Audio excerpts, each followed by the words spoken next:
കൊച്ചു ആ സമയം വരെ ആയപ്പോഴും ഇവന് കറുത്ത കളറായി. അതായത് ഒരു തുണിയിൽ വിട്ടിട്ട് എൻ്റെ അടുത്ത് തന്നപ്പോൾ എനിക്ക് മനസ്സിലായില്ല, ഇത് കൊച്ചാന്ന് മനസ്സിലായില്ല. അതുപോലെ എൻ്റെ വീഡിയോ കാര്യങ്ങളൊക്കെ എൻ്റെ കയ്യിൽ ഇരിപ്പുണ്ട്. അപ്പം ഞാനാകെ പേടിച്ചു പോയി.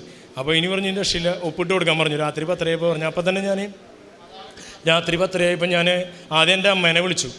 അമ്മ ഇങ്ങനെ ഒരു സംഭവം ഉണ്ടെന്ന് പറഞ്ഞു. അപ്പോൾ അമ്മ പറഞ്ഞു ഞങ്ങളുടെ ജീവൻ എടുത്താലും കുഴപ്പമില്ല, ഇവൻ്റെ ജീവൻ. അങ്ങനെ പ്രാർത്ഥിച്ചു. അപ്പം തന്നെ പിന്നെ ഞാൻ കൃപാസനത്തിലേക്ക് വിളിച്ചു. കാരണം ഞാൻ ആ പഴയ ഓർമ്മയുണ്ടല്ലോ, എൻ്റെ ഇതിൻ്റെ വായിൽ തേൻ വരച്ചു കൊടുത്തതും പിന്നെ അമ്മയുടെ തൈലം വയറിൽ കുരിച്ച് വരച്ച് ആ പ്രാർത്ഥന വെച്ച് ഞാൻ അച്ഛനെ വിളിച്ചു.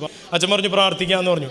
അങ്ങനെ എന്നോട് 12 മണിയായപ്പോൾ എന്നോട് പറഞ്ഞു ഞങ്ങൾ വെന്റിലേറ്ററിൽ നിന്ന് ഒരു സ്റ്റെറോയിഡ് കുത്തിവെക്കാൻ പോവുക, 99% കൊച്ച് മരിക്കാനാണ് സാധ്യത.